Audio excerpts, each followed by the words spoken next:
Hey, thanks for checking out today's episode of Bird's Garage. Right now we've got what you call modern classic in the shop, and it's got a specific problem I think we can fix ourselves without a lot of professional equipment. So stick around, and then after the intro, I'll give you all the details on how we're going to get this car back on the road.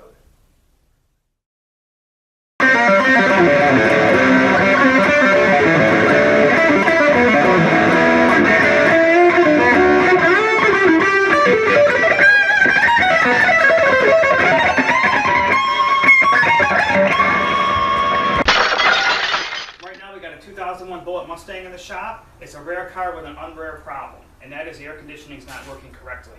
The air temperature is warm, maybe a little on the cold side, and the compressor keeps cycling too much. So I believe it's just low on charge, and if it is, it's just something you can do in your own shops very easily with a few things that you need to buy at the auto parts store. So let me jump into this. We're going to do a little diagnostics, and with that then I can show you how to charge this yourself and save you time and money and not have to take it to a professional. So I started the engine and I turned the air conditioning on high, did a visual inspection. I really don't see any problems. One other thing you also make sure you want to check is make sure the condenser, which is part of the radiator, doesn't have a bunch of debris and other stuff in it. That can restrict the airflow going through both of them, and that definitely will cause the air conditioning to be inefficient.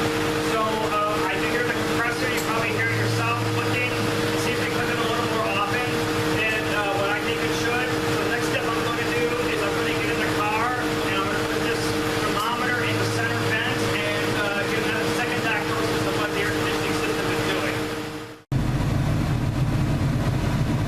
So the thermometer serves two purposes. One is to get an overall state of what the air conditioning system's doing.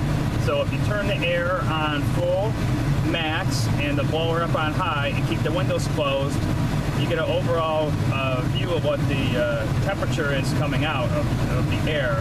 And this one is about 65 to 70. I had it in earlier, it was about 65. So this definitely is low on charge. It should be down into the blue range. So I'm going to add a can of Freon into the air conditioning system, and then we're going to be able to see the temperature drop down to where we need it. Now this is another good reason why you want to use this thermometer, because you want to monitor the refrigerant you're putting into the air conditioning system. And you definitely don't want to get it past 40, because if you get it close to the freezing range, you're going to be in danger and you're going to be in some severe trouble. So this is why, again, you use the thermometer for these two reasons. So I'm going to hop out of the car now, and I'm going to start adding the refrigerant into the system with the car running, and same system here with the air conditioning on high, windows closed. So I'm going to jump over on a different car and show you basically how the air conditioning system and the air compressor works.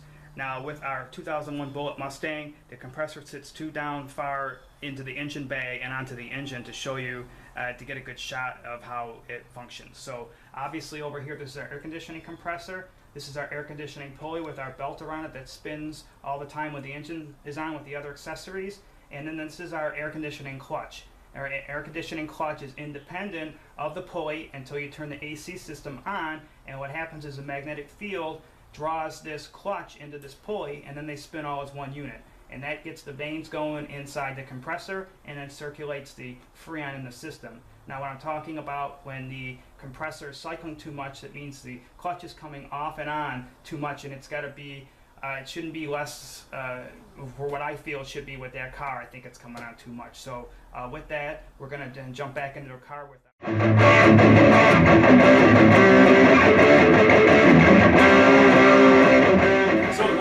For. How am I going to charge the air conditioning system by myself? I'm going to do it simply with this can of 134A, which is required for this car, and I'm going to do it with this recharging hose. Now both these you can pick up at an auto parts store, and you can basically do this yourself. Now what I'm going to do is I'm going to start the car and turn the air on high again, and then I'm going to find the low pressure tap. So every vehicle has a low side and high side adapter, and those are there for two reasons. A, to do diagnosis on the system, and B, to service the system, and they service charging ports. So on this particular vehicle, the high side or high pressure tap is right here, and it has a cap on it. It should have a cap on it, and this is the larger end. If it doesn't have a cap, you should definitely replace it to keep debris out of the hole. And then over here, not too far away, this is the low side port.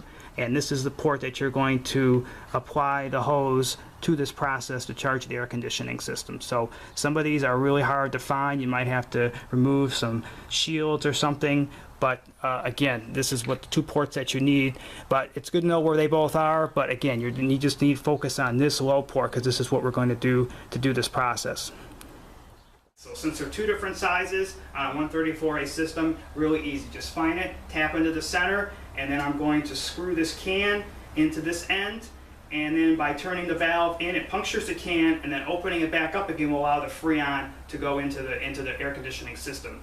Now you have to do this again with the car running, because it needs to be drawn into the system. If you just try it like with the car not running, it's not going to go anywhere. So it has to be in there, it has to have recycling, it's going to draw it into the can. You actually feel the can will get cold, because it actually in turn becomes a functioning unit, you could say, of the air conditioning system. So I'm going to find the taps, I'm going to do it now, and this definitely calls for a safety glasses for this job, because you never know what could happen with refrigerant. So if you don't use safety glasses that much, definitely dig them out for this job, because you don't want to get any Freon or have something go wrong and get that in your eyes. So my outside cap is right here. I'm going to take the cap off, put it aside, attach the hose, make sure this is tight, puncture the can,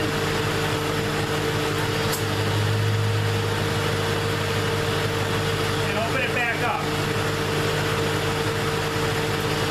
You can actually feel the can getting really cold. It might start frosting, but it's not super hot today. So now this is drawing it into the air conditioning system.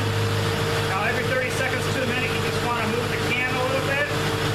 But this is, you got to be a little patient. This is a time-consuming process, and it's going to take probably 20 minutes to get the temperature down to about 40 where we need it. Now with that thermometer that's in the car, you want to jump over and make sure that the temperature's not going below 40. That's the safe zone. That's where the blue zone starts, but I wouldn't go beyond 40 doing it like this. So I'm going to continue to do this right now and keep checking the thermometer in the car, the center vent with the air conditioning on high, and see when it gets us down to there. Then I'm going to basically seal the hole back up by turning the valve in, and then we'll be done.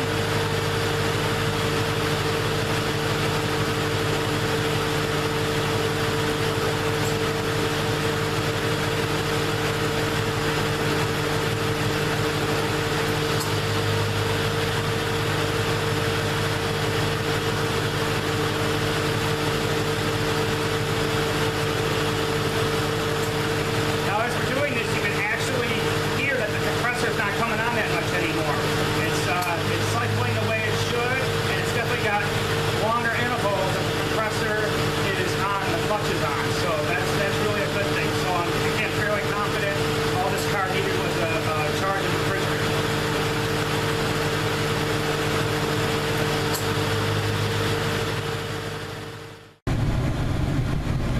So we've been adding refrigerant into our air conditioning system for about 15 minutes now, and you can see the temperature has dropped way into the blue zone, which is exactly what we want.